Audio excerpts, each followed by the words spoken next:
기도합시다. 주님, 오늘도 우리가 모두 주 앞에 모였나이다. 말씀과 감사로 영광 돌렸나이다.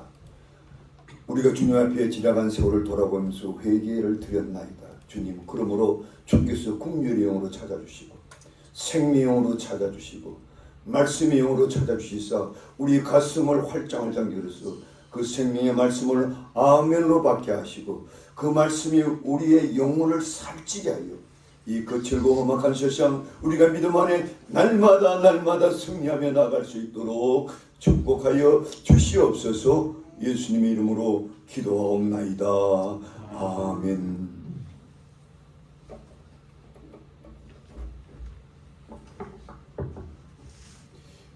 우리 그리스도인들이 믿음 생활하면서 자주 자신에게 던져볼 그런 좋은 말씀이 있습니다. 그 질문이 뭐냐면은, 나는 과연 성경에 보여준 참된 그리스도인이 되어 있는가? 이런 질문이 없습니다. 과연 나는 하나님 앞에 올바른 그리스도인의 삶을 살고 있는가? 이런 질문을 우리가 오랫동안 신앙생활을 했으면 자신에게 물어봐야 되지 않겠습니까? 이 질문에 대답하려면 먼저 나는 과연 성경에 보여준 참된 그리스도인이 되어 있는가를 먼저 물어야 되고요. 두 번째로 그런 삶이 되려면 우리 삶 속에 어떤 변화가 찾아와야 되는가도 살펴보아야 합니다. 성경이 보여준 참된 그리스도인의 잣대는 예수님께서 니고데모에게 분명히 말씀하셨죠. 내가 물과 성령으로 거듭나지 않으면 천국을 볼 수 없다. 물과 성령으로 거듭나야 그때부터 새 인생이 되고 참된 그리스도인이 되기 시작합니다. 여러분, 물과 성령으로 거듭난 경험이 있으면 아멘 하시기 바랍니다. 예, 이 경험이 있어요. 그리고 이런 경험이 있는 사람은요, 이제 믿음 안에 자라야 돼요. 성령 안에서 성숙한 인격으로 자라나야 합니다. 이 두 사실에 초점을 맞추고 살다 보면 하나님께서 우리 인생들을 어떻게 그분의 손길 안에서 아름답게 쓸모있는 인생으로 만들어 가는가, 그 모습을 우리가 볼 수가 있습니다. 저는 이 사실에 기초해서 오늘 말씀의 제목을 하나님의 손 안에서 빚어져야 할 인생들이라는 제목으로 여러분과 함께 은혜 받고자 하는 것입니다. 먼저 하나님의 손 안에 빚어지고 있는 우리 인생들의 모습을 오늘 6절의 말씀을 통해서 보시기 바랍니다. 오늘 보면 6절에 보니까 여호와의 말씀이라 이스라엘 족속아 이 토기장이가 행하는 것 같이 내가 능히 너에게 행하지 못하겠느냐. 이스라엘 족속들아, 지능이 토기장의 손에 있음 같이 너희가 내 손에 있느니라. 분명히 오늘 기자는 너희는 분명히 내 손에 있다고 말씀하고 있습니다.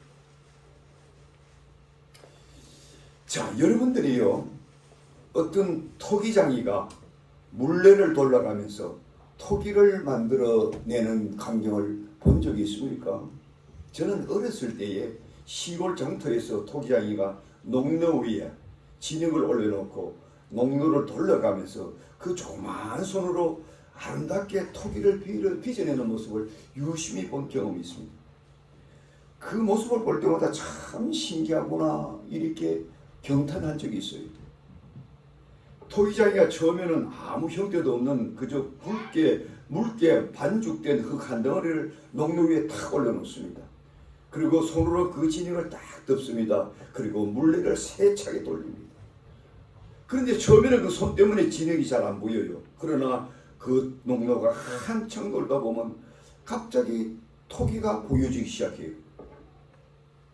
그 손놀림에 따라 어떤 것은 하병처럼 되었다가, 어떤 것은 둥근 정관처럼 되었다가, 어떤 것은 아주 어여쁜 항아리의 모습으로 막 나타나요. 정말 신기했어요.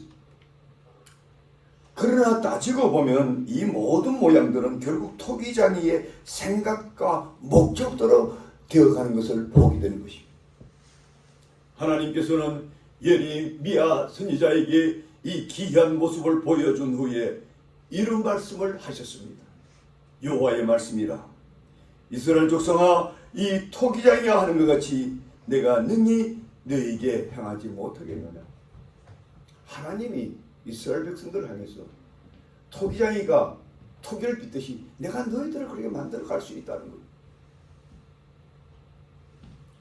이스라엘 족수가 진흙이 토기장이의 손에 있음 같이 너희는 내 손 안에 있느니라고 하고 있습니다. 자, 이 본문을 가만 보시기 바랍니다.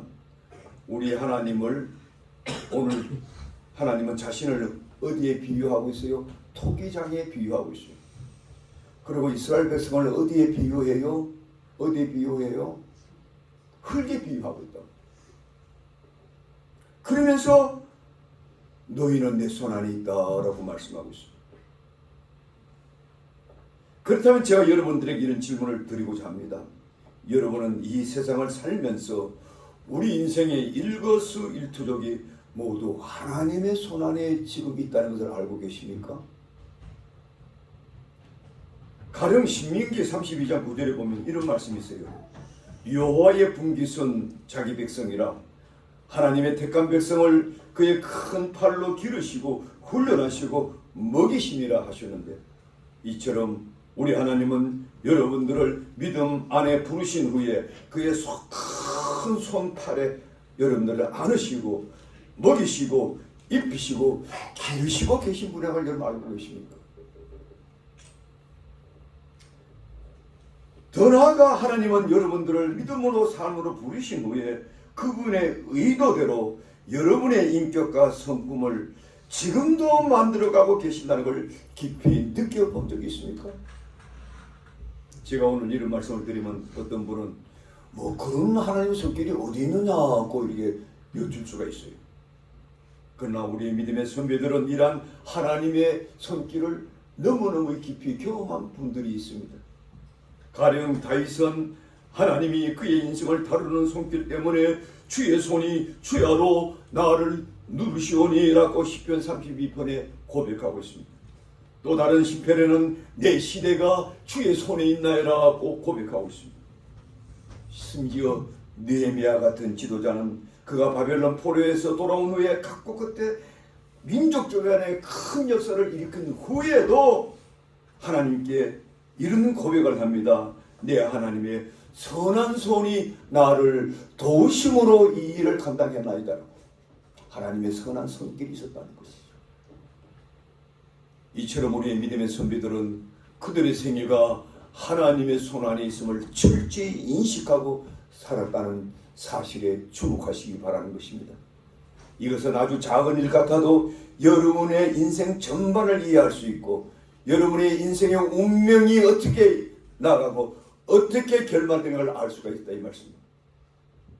그렇다면 우리 인생은 하나님의 손 안에 어떤 존재로 살아갑니까? 하나님의 주권 안에 사는 인생들인 것이란 사실. 우리가 하나님의 손금은요, 이걸 우리가 신학적으로 꼭 표현하면 하나님의 주권이 하나님의 절대의 권세 안에, 하나님의 절대 승리 안에, 우리는 그 안에 다 사는 거예요. 아무리 내가 뭐 뛰어났다고 소리쳐도 뭐 그냥 아무리 내가 잘난 척해도 아무리 방방 뛰어도 그 하나님의 손 아래 그가 있는 거예요. 이걸 여러분 알고 계십니까? 우리가 이걸 깊이 알게 되면 우리 인생이 얼마나 복되고 얼마나 감격스러운 그리스도의 삶이 되는지 모릅니다. 제가 여러분들에게 도움이 될까요? 이 말씀을 드립니다마는 어떤 한 젊은이가 늘 이런 의문을 품고 산 적이 있습니다. 그는 어떤 의문을 품고 늘 살았냐면 하나님께서 정말로 나에게도 관심을 갖고 있을까? 이런 의문을 갖고 있었어요. 그럴 때마다 한편으로는 에이 아닐 거야.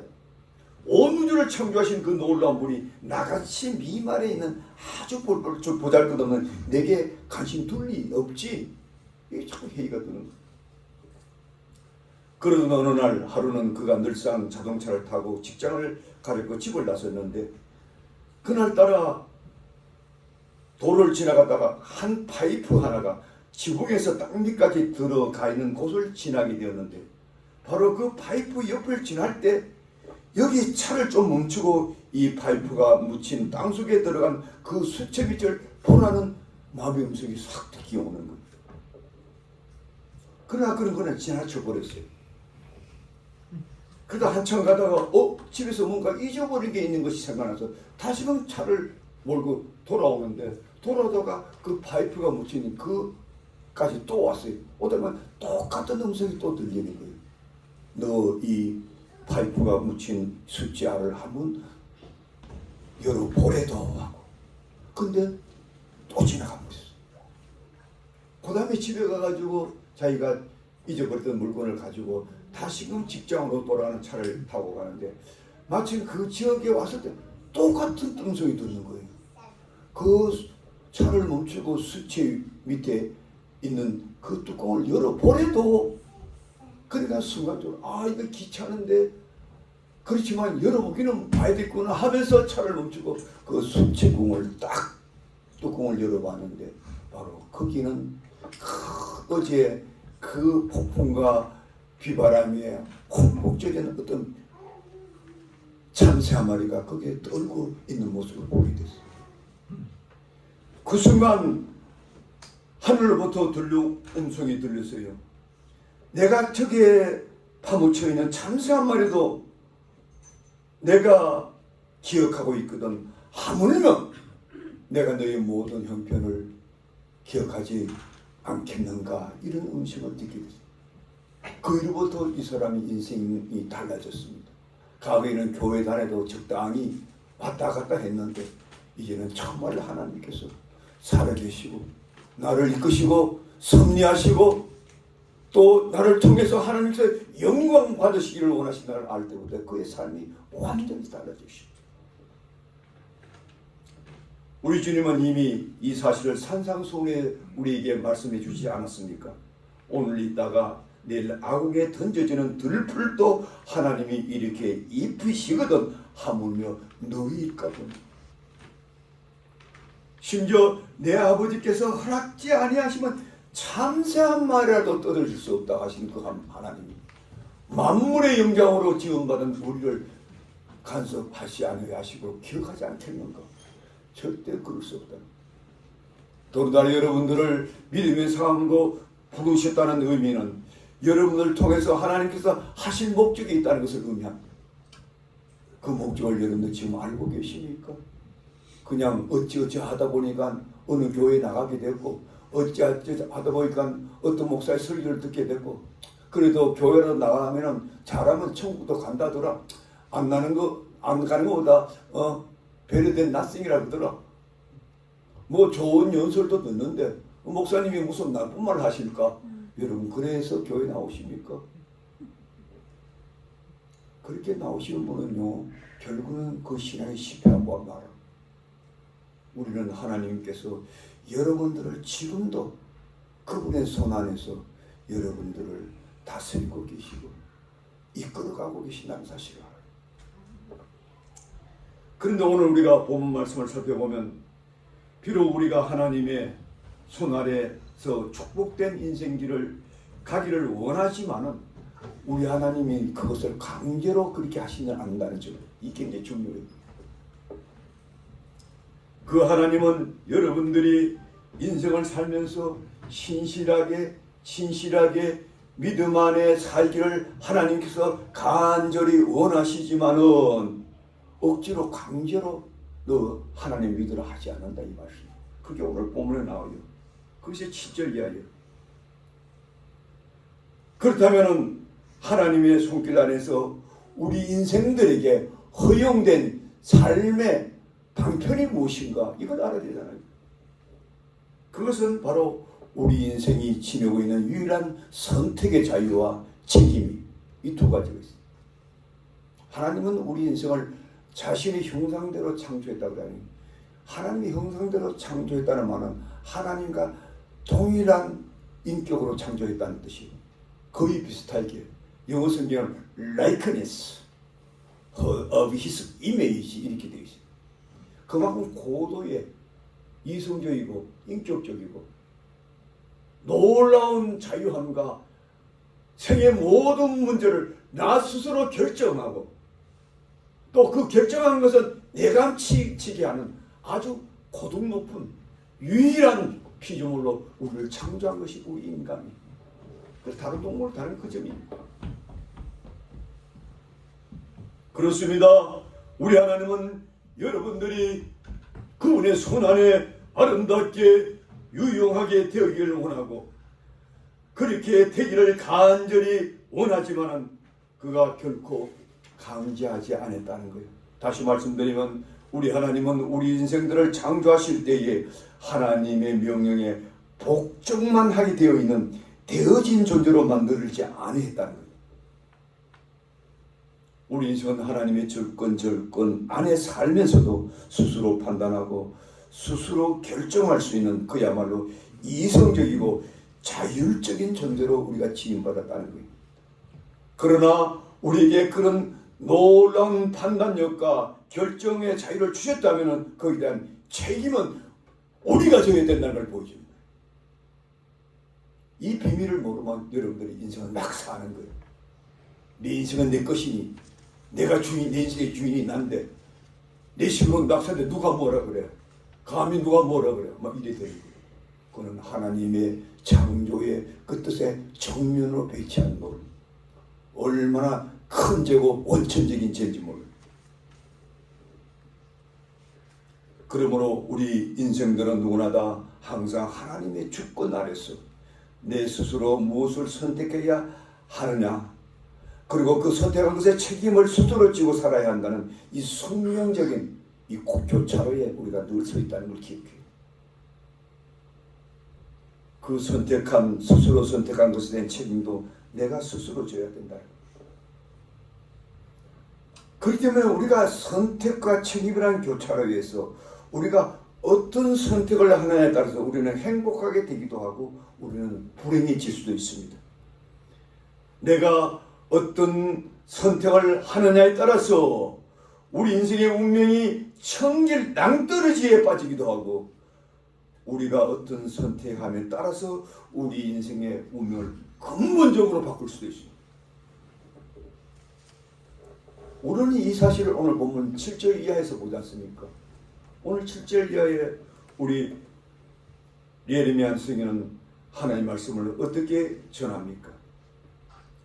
여기 보니까 내가 어느 민족이나 어느 국가를 뽑거나 부수거나 멸하라 할 때에 만일 내가 말한 그 민족이 그 악에서 돌이키면 내가 그에게로 내게로 작정했던 재앙에 대하여 뜻을 돌이키겠고 내가 어느 민족이나 국가를 건설하거나 시구라 할 때에 만일 그들이 나보게 악한 것을 행하여 내 목소리를 청종치 아니하면은 내가 그에게 유익하게 하라고 한 복에서 대하여 뜻을 돌이키리라. 무슨 뜻이겠어요? 하나님께서 우리 인생들에게 모든 선택의 자유권을 주셨다는 거예요. 근데 하나님 보니까 어떤 나라나 어느 민족이 하나님의 뜻을 거슬려. 그럼 하나님 어떻게 해요? 너 그 죄값을 받으라고 책임지라고 하나님 징계하려고 그래. 그런데 내가 잘못 결정했구나 하고 그것을 하나님께 돌이켜서 회개하고 돌아오면 내가 징계하려고 하는 성격을 내가 돌이키겠고 이런 거예요. 그러나 만약에 내가 너희들을 복주라고 했는데도 너희가 잘못 길을 계속 가면은 너는 반드시 내가 복주는 것을 다 내가 되돌리리라. 이건 뭐예요? 우리에게 주신 자유를 우리가 함부로 선택했을 때 반드시 책임지게 한다. 믿습니까? 이런 삶을 조심해야 돼요. 특히 우리 그리스도인은 조심해야 돼요.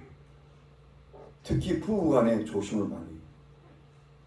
부부간에 사소한 이유 때문에 얼마나 많은 비극들이 일어납니까?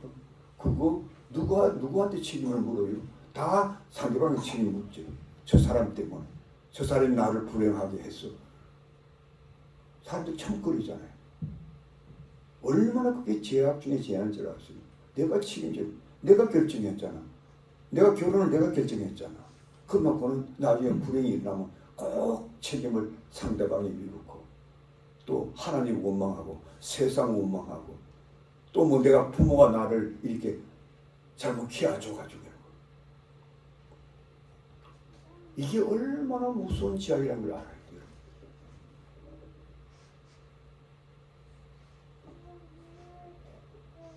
이런 의미에서 우리 인생의 삶이란 늘상 두 교차로에 서 있음을 보게 되는 것입니다. 우리가 이른 아침에 눈을 뜨기 무섭게 우리 인생은 누구나 다 선택이라는 교차로에 딱 서게 돼요. 오늘 내가 하루 거룩한 주일인데 교회에 나가서 예배 드릴까? 아니면 오늘 좀 피곤하니까 집에서 그냥 쉬고 말지 뭐. 이거 내가 결정을 해야 돼요. 내가 오늘 한 푼이라도 돈을 더 벌겠다고 남을 속여야 될까? 아니면 내가 좀 내가 좀 손해 보더라도 정직하게 살아야 할까? 이거 내가 결정해야 돼. 그러나 그 결정한 책임은 내가 지게 돼. 하나님께서 반드시 그 책임을 묻니다. 이것이 우리 인간에게 준 가장 놀라운 특권이면서도 가장 큰 위기. 이 교차로에서 우리는 일생 동안 살아가면서 내 스스로 내 인생을 불행하기도 만들고 내 인생을 놀라운 위대한 삶을 살기도 만들어. 그렇다면 우리가 한번 모두 우리 자신을 돌아볼 수 있기를 바랍니다. 과연 우리는 하나님 앞에서 얼마나 올바른 선택을 하며 살아왔는가 한번 자신을 돌아보시기 바랍니다. 아마 10중 8구는 내가 잘못 선택하기 때문에 얼마나 많은 시간들을 낭비하고 얼마나 많은 것들을 후회하고 얼마나 우리가 낙심에 빠지고 얼마나 잘못했을 때는 두려워하고 절망에 빠지고 심지어는 이것 때문에 자살도 시도하려고 우울증에 빠지고 그거 자기가 다 결정해놓고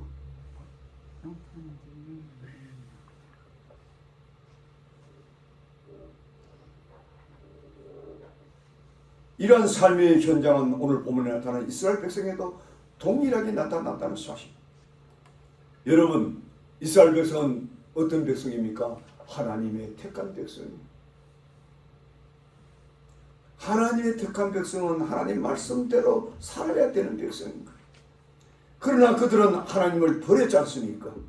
이방 우상을 섬겼지 않습니까? 그들은 하나님 없이 교만했지 않습니까? 하나님을 떠나 온갖 운남과 강포가 가득한 세상을 만들었지 않습니까? 이 때문에 호세아 선지자는 저들의 행태를 얼마나 깊게 탄식했습니까? 이 땅에는 진실도 없고 인애도 없고 하나님을 아는 지식도 없고 오직 저주와 속임과 살인과 도둑질과 가는 뿐이요 포악하여 피가 피를 뒤트이니라. 그렇습니다. 그들은 그들에게 주어진 고귀한 선택의 특권을 이처럼 무모하게 사용하므로 그들은 진노를 샀고 하나님의 그리고 바벨론 70년이라는 포로에 갇히게 되고. 자, 그렇다면 제가 이 시점에 여러분들에게 하나 질문을 더 드리겠습니다. 그렇다면 이처럼 잘못된 선택으로 우리 인생을 망가지게 만들었다면 더 이상 소망이 없습니까? 하나님 앞에서 잘못 선택한 우리 인생은 더 이상 재기할 기회는 아예 잃어버리는 것이냐 이렇게 묻는 겁니다. 절대로 아닙니다. 얼마든지 다시 재기할 기회를 주시는 분이 또한 하나님이십니다. 그것은 무엇이냐 바로 우리가 다시금 하나님의 손에 들려지면 돼요. 하나님의 손 밖에 나가면 나는 하나님이 싫어. 당신 명령이 싫어. 듣기 싫어. 나는 내 인생의 주인은 내야. 내 인생에 내가 내 마음대로 살면 돼 하고 떠날 때는요. 이제 끝나는 거예요. 그러니까 돌이켜서 하나님 돌이켜서 하나님의 손 아래 다시 올려놓으면 그때부터 하나님께서 우리를 다시 어떻게 해요? 재창조하십니다. 믿습니까? 하나님께서 여러분들을 다시금 재창조할 수 있는 기회를 그것도 우리가 선택하는 거예요. 누가복음 15장에 어떤 둘째 아들이 아버지 재산을 강요해가지고 저 멀리 가가지고 허랑방탕하고 온갖 기집들과 놀고 재산을 다 흡입하는 거예요. 그때서야 깨달고 내가 아버지 품을 떠나서 이렇게 되었구나. 하늘과 아버지한테 큰 죄를 지었구나. 그래서 돌아서 아버지가 오니까 아버지가 큰 잔치를 베풀고 귀걸이 금같이 다 제일 좋은 거 없죠. 새로운 인생을 살게 만들어주잖아요. 근데 여러분들이 그렇게 살고 있습니까? 믿음 생활을 한다 하면서도 교회 나오면서도 실제로 내 삶이 우리 주님 손 밖에서 지금 놀고 있는 거예요. 그만큼 목사님이 경고하고 또 교훈하고 책망도 하고 또 그만큼 격려했으면 이제는 하나님 말씀 안에 살아야 되는데 주님의 손 안에 우리가 들어와야 되는데 돌아서면 내 식으로 사는 거예요. 그래서 저는 다시금 여러분들에게 묻습니까? 나는 과연 하나님 앞에 어떤 그리스도인인가? 하나님께서 정말로 원하시는 올바른 그리스도의 삶을 살고 있는가? 우리는 끊임없이 나 자신에게 그 질문을 해야 됩니다. 거기에 해답을 해야 여러분들이 진정한 그리스도의 삶으로 비로소 시작됨을 믿으시기를 주의 이름으로 축복드립니다. 언제까지나 우리 주님의 손 밖에서 그렇게 내 인생을 내가 살려고 하는 거예요.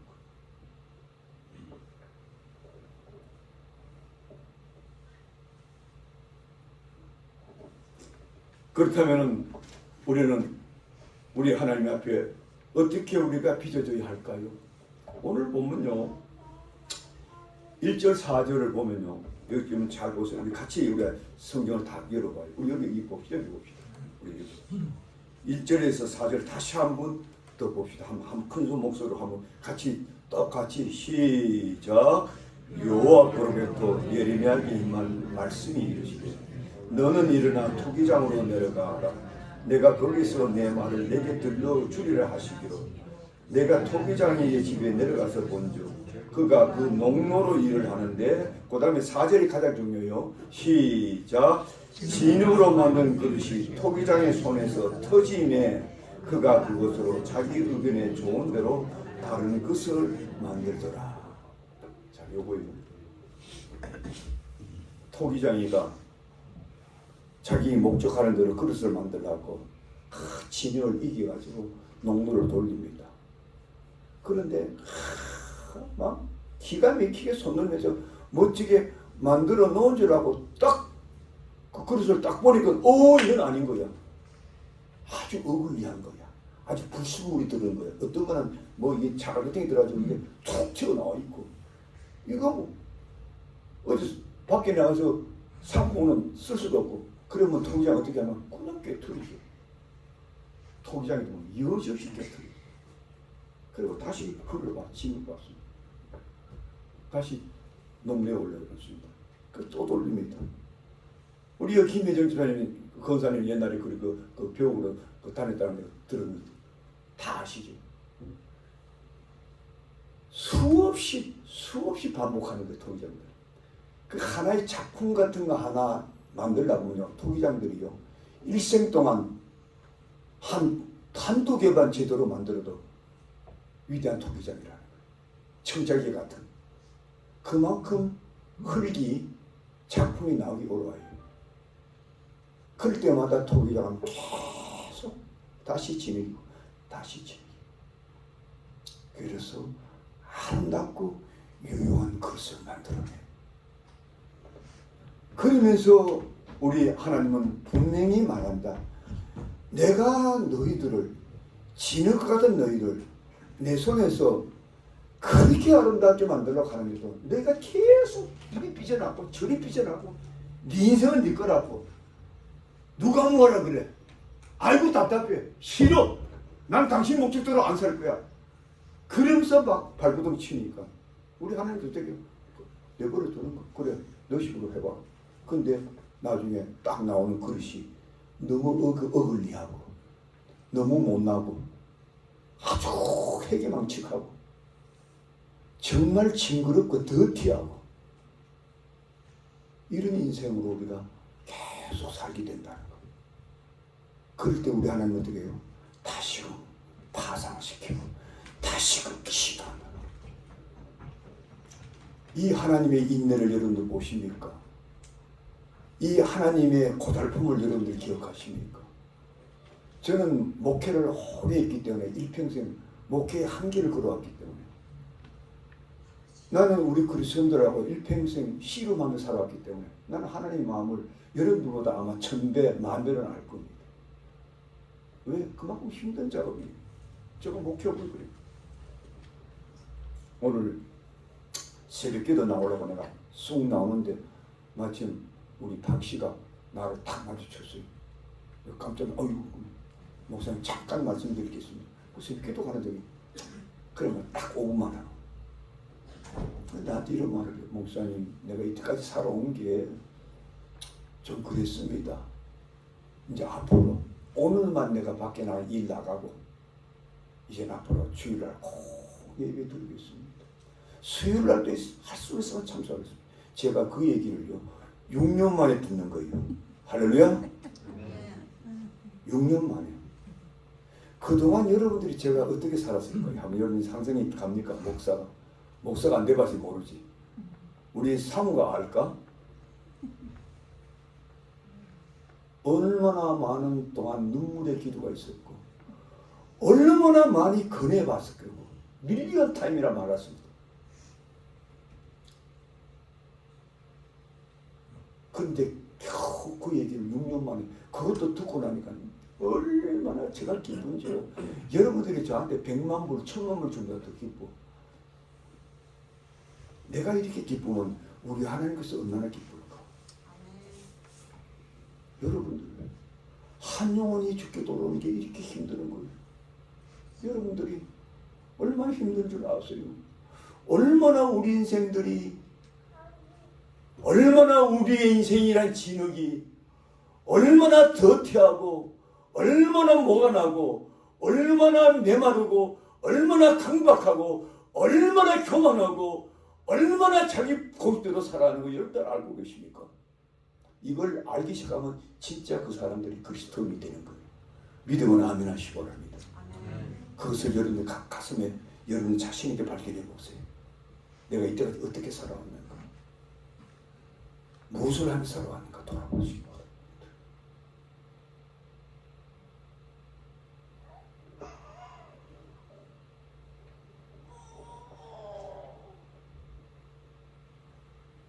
그러므로 이 말씀이 오늘 여러분에게 아주 소중한 하나님의 메시지로 들려지기를 바랍니다. 진흙으로 만든 그릇이 토기장의 손에 파상되며 그가 그것으로 자기의 의견에 좋은 대로 다른 그릇을 만들더라. 깊은 고인 어나더 그릇. 계속해서 우리 하나님의 마음에 안 드니까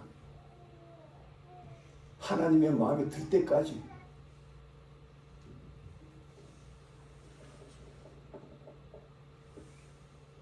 그렇다면 우리가 하나님께 어떻게 나가야 하나님이 우리를 이렇게 아름다운 그릇으로 정말 쓸모있는 인격자로 만들어 갈 거예요. 우리가 그분 앞에 우리 가슴을 열어야죠. 잘못을 인정을 해야 되죠. 회개해야 되죠. 주님 이제는 당신 없으면 내가 살 수 없나이다. 당신 없으면 내가 길이 없나이다. 자기 부정, 자기 포기가 있어야죠. 그럴 때 비로소 우리 하나님은 여러분들을 아주 상상도 우리가 할 수 없는 아름다운 그릇으로 유용한 그릇으로 만들어가는 거예요.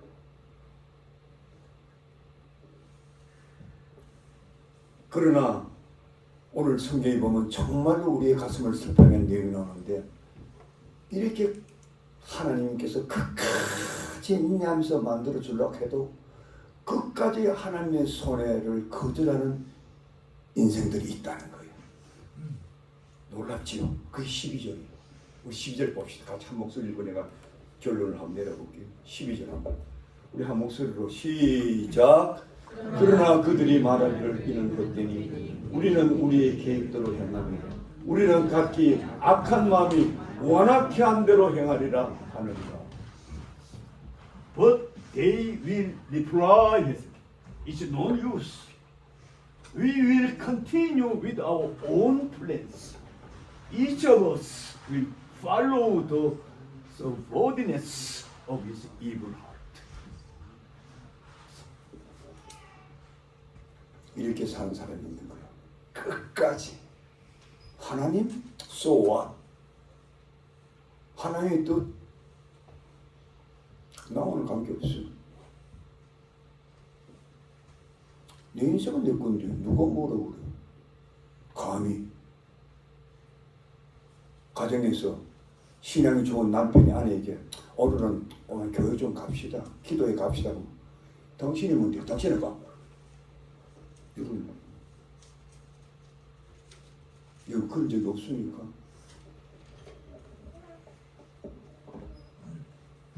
정말로 슬픈 일이 여기에 나타나는 거예요. 분명히 하나님의 손안에 아름다운 인생은 쓸모 인생으로 다시 태어날 수 있는데도 우리는 죽어도 그렇게 살지 않겠습니다. 그렇게는 못 산다는 거예요. 그렇게는 못 산다. 그렇다면 과연 그들이 누구인가?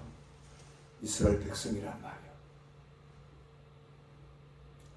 하나님께서 수많은 선지자들을 반복해서 보내주셨어.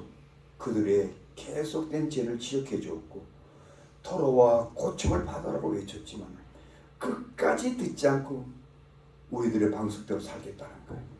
그래서 오늘 본문의 핵심은 그러나 but 그러나 그들이 말하죠. 그러나 no way I do.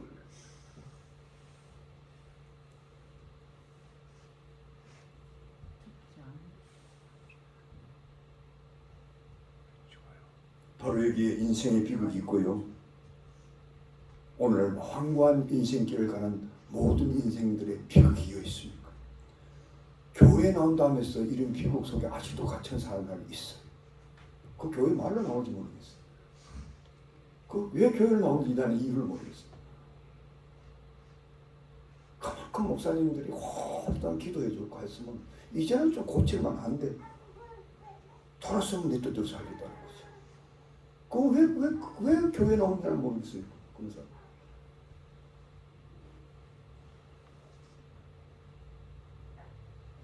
하나님의 은혜의 손길은 계속 내게 뻗어져 있는데 나는 한석고 그거 아니야 하면서 고개를 돌리는 비극. 그래서 이 시대에요, 우리 인류의 최고의 불행은 뭔 줄 압니까? 자율주의 운동이. 따라합시다. 자율주의 운동이다. 이거 들어보습니다. 자율주의. 이 자율주의는 뭐냐면요, 쉽게 표현하면 내 인생은 내 것이라고.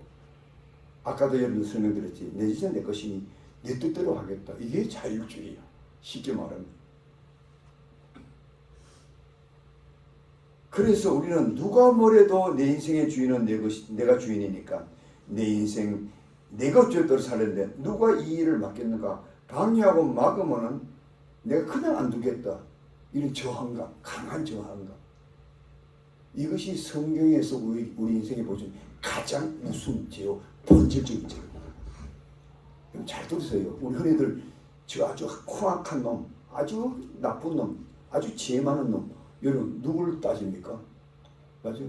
누구 사람 총으로 쏴 죽이고 살인하고 어떤 애들 강간하고 또 사기를 쳐가지고 막 수백 명 사람을 사기쳐서 들어먹고 뭐 이런 사람들을 저 인간 완전 쓰레기가 되리 말하잖아요. 그런데 성경은요 그들을 죄라고 말하지 않아. 잘 들으세요. 그거는 죄의 결과가 그렇다는 거예요. 진짜 본질적인 죄는 뭐냐? 바로 내 인생의 주인이 아직도 내가 나라는 그것이 바로 가장 큰 죄. 우리가 그들을 죄하면 성경은 뭐라 하면 죄를 하면 저희가 나를 믿지 아니하며 이렇게 나오잖아요. 우리가 성경에 죄를 할 때 두 가지 표현만 나와요. 하나님을 믿지 않는 거예요. 그리고 불신이 죄인 거예요. 그 다음에 사람이 하나님을 믿지 않으면 하나님 말씀대로 삽니까 안 삽니까? 자연적인 안 살게 되죠. 그래서 불순종이 나오는 거예요. 그래서 죄라는 것은 뭐냐면 하나님을 믿지 않고 그 결과로 불순종하는 게 죄예요. 그 불순종하는 결과가 나중에 그렇게 큰 죄의 결과가 나타나는 거예요. 그거는 한참 후에 일어나는 거예요. 사람 때려 죽이고, 사기치고, 어린애들을 강간하고. 그거는 한참 후에 진짜 죄는 뭐냐? 이미 하나님을 떠났고 하나님과 관계없는 인생을 살았고, 네 인생은 네 거니까 부모, 형제, 뭐 친구, 내 뜻대로 사는 거. 이게 인생이 갖고 있는 가장 본질적인 죄. 믿으시면 아멘 하시기 바랍니다. 여러분들 여기서 해방되어 있습니까, 여러분들? 그런 인간의 자율적인 이 심리를 통탄히 여기고, 주님, 내 인생이 이렇습니다. 그러므로 나는 주 앞에 살기를 원합니다. 바울처럼 오라 나는 공간자로다. 이 사망에서 몸에서 누가 나를 건져내겠습니까? 그러므로 나는 십자가에 나의 정과 육의 삶을 날마다 못 받겠습니다. 나는 주 앞에 날마다 죽겠습니다. 이런 여러분들의 마음에 고백이 절로 나올 때에 진정한 그리스도의 삶이 시작됨을 믿으시기를 바랍니다. 제가 이렇게 외쳐도 돌아서면 여러분들 뜻대로 살지요. 돌아서면 내 방법대로 살라.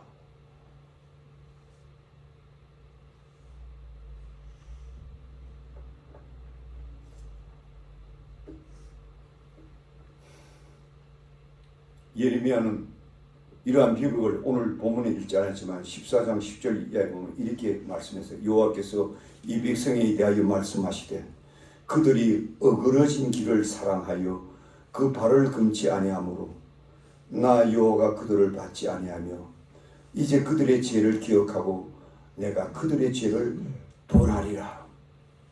칼과 기근과 연병으로 그들을 멸하시리라. 여러분, 오늘날 우리 세상에 일어나는 비극이 바로 이 모습 아닙니까? 여러분, 구약 성경에요, 말세가 되면 세계의 큰 비극적인 인류에게 닥쳐온다고 했어요. 그게 뭐냐면요, 기근과 연병과 칼이야. 칼은 전쟁을 말해요. 여러분, 오늘날 말세에 우리를 지금 현재 기다리는 게 뭡니까? 곳곳에서 이제 식량 위기가 오지 않습니까? 전쟁이 곳곳에 일어나지 않습니까?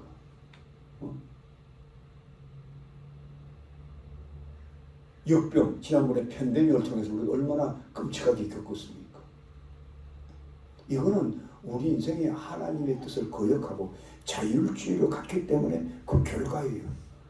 이미 그 이스라엘 아왕 때 그 일이 일어났고, 바벨탑 사건에서도 일어났고, 노아 홍수 때에도 일어났고, 소돔 고모라 때도 일어났고, 지금 일어나고 있는 거예요. 이 근본 죄가 어디서 왔느냐? 바로 자율주의에서 왔어요. 이 자율주의를 보라 구체적으로 오늘날 사회운동으로 말하면요, 인본주의 운동이라고 해요. 여성 해방운동, 소수자 차별 금지 운동. 우리 한국에도 그걸 통과했어요. 이재명이라는 이 작자가 대통령 되다 다 통과시켜버렸어요. 동성애 결혼 다 합법화시키고, 그걸 설교하면 이제 잡혀도 갈 수가 있어요. 목사가. 여러분, 이 성경이 뭐라고 말합니까? 기가 막힌 일들이 이 세상에 벌어지고 있는 거예요. 여러분, 이 비극을 여러분도 알고 계십니까? 제가 한 20년 전에 여기 해외에서 목회할 때 그 감리교 비료가 와서 했지 않습니까? 그 감리교가 굉장히 리버를 해요. 자유분방하고 교회도 영적으로 완전히 죽고 있어. 내가 가서 기도해 보면 알아요. 기도한 사람 한 사람도 없어. 내가 거기서 한 3년 목회했는데 내가 목사가 거기서 기도하는데 한 번도 못 봤어. 한 번은 저하고 우연하게 이 디베이트가 있었어요. 논쟁이 있었어요. 이 동성연애 때문에. 그 내가 그랬어요. 이 동성연애는 죄다. 이 동성애는 성경에서 지적하는 가장 혹독한 죄고 그 결과는 반드시 하나님 심판한다. 이 사람 뭐라고 저한테 얘기하냐면, 그거는 아직도 나보고 목사님 그걸 믿습니까? 그거는 그때 얘기한 거고, 지금 세상이 달라졌다는 거야. 세상이 달라졌어. 그래서 내가 조목조목 성경을 내가 들었어요. 딱 들어가지고 그 감리교 미국 목사니까 저 디베이터를 이래도 이게 죄가 아니냐니까. 오늘날 이 시대에 올라가던 시대에 그걸 이 시대에 적용하면 그게 먹혀 들어갑니까? 아이고 그래 제가 이제는 교회도 자율적 운동에 전념되었다는 거죠. 교회도 하나님이 심판합니다. 그럴 거예요. 이제 하나님께서 반드시 심판할 그럴 거예요.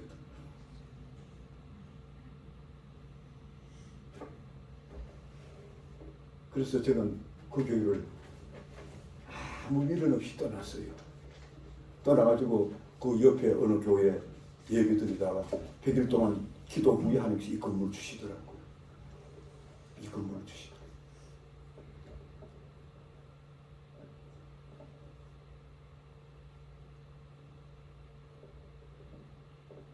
제가 이런 말씀 드리면 어떤 사람들이 이렇게 말해요. 목사님, 나는 여태까지 그런 소리를 한 번도 들어본 적도 없고 내 인생 내 것이라 이렇게 살아라고 하는데 이제 와서 무슨 변화 추가할 수 있나? 사람이 3살 버릇 8까지도 간다는데 내 나이가 이제는 뭐 얼마나 남지 않았는데 이제 뭐 내가 뭐 여러분 우리 하나님은요 너무 늦은 분 하나도 없어요. 아예 잃어버린 인생도 없고 너무 추하고 못돼 먹어서 재개할 수 없는 인물도 없어요. 하나님의 손 안에 들어가면 누구라도 아주 아름답게, 아주 곱게, 아주 쓸모 있게, 아주 고격에 지원받을 수가 있어요. 역사가 증명하고 성경이 증명하고 세리만대를 변화시키고 사개오도 변화시키고 그 가나마다 현장에 잡힌 여인도 우리 주님은 변화시키고 여러분이 잘 아는 한국의 최고의 초대교회 부흥사 김익도 목사를 그렇게 하셨고 여러분 김익도 목사의 생애를 연구해 보면 너무 놀라워요. 그가 젊었을 때 죄 안 지은 게 없어요. 너무 못된 짓도 많이 하고 마치 깡패처럼 살다 보니까 사람마다 그러고 다 상을 찌르고 외면합니다. 그야말로 온 장마당을 누리며 다니면서 곳곳마다 폭력과 약탈을 일삼. 그래서 사람들은 그 사람들 얼마나 무서워했냐면 장터 가는 사람들은 야 오늘 김익도 안 만났으면 좋겠다. 재수없게 만나면 큰일 난다. 그래서 어떤 사람들은요 그 글을 보면요 김익도 안 만나게 해달라고 고사 지내고 가는 사람들도 있고 이런 사람이 하나님의 손에 올려지니까 우리 한국 초대교회 최고의 부흥사가 돼요. 하나님은 하십니다. 한 사람은 더 말씀을 어거스틴 아닙니까? 저는 내가 여러분들 얘기했죠. 여러분 어거스틴이 얼마나 인간 망나니로 살았습니까? 젊었을 때. 죄 안 지은 게 없어요. 저는 그 대학 시절에 그 어거스틴의 참회록이라는 책을 읽었는데 이야 세상에 어떻게 그렇게 죄를 많이 지는지. 근데 그 큰 낱낱이를 다 얘기하는 글이 나와요. 그거 누가 만들었느냐? 그 어머니가 평생 눈물로 기도했어요. 그 평생 눈물로 기도하다 보니까 어느 순간 어거스틴은 하나님의 손 아래 올려져 있을 거예요.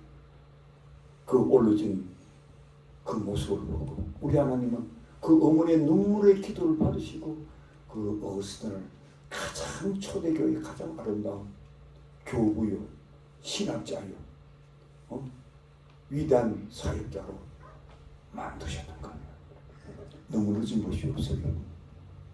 우리가 너무 오랜 세월 동안 내 인생은 내 것이라 하고 내가 주인 노릇하며 빠둥거리며 학자같이 살아왔어요. 그러나 그것은 하나님께서 원하는 삶이 아닙니다. 지금부터 여러분들은 주님 앞에 올려놓음 받는 하나님의 가장 놀라운 피조물임을 알아야 돼. 우리가 삶 속에 일어나는 수많은 선택과 결정은 거기에 대한 책임을 그 누구한테 미룰 수도 없고 내가 책임져야 돼. 여러분 여러분의 삶을 책임질 수 있습니까? 내가 책임질 수 있다면 나와보세요. 나는 이 세대 한 사람도 없다고. 그렇기 때문에 우리는 하나님의 손길을 알아야 되고 하나님의 주권을 이해해야 되고 하나님의 주권 안에서 내가 아름답게 희하게 곱게 정말 쓸모없는 사람으로 다시 태어났어. 장차 주님이 오실 그때에 여러분의 눈물을 닦아줄 때에 칭찬 듣고 기뻐하는 여러분 되시기를 주의 이름으로 축복드립니다. 기도합시다. 하나님 감사합니다.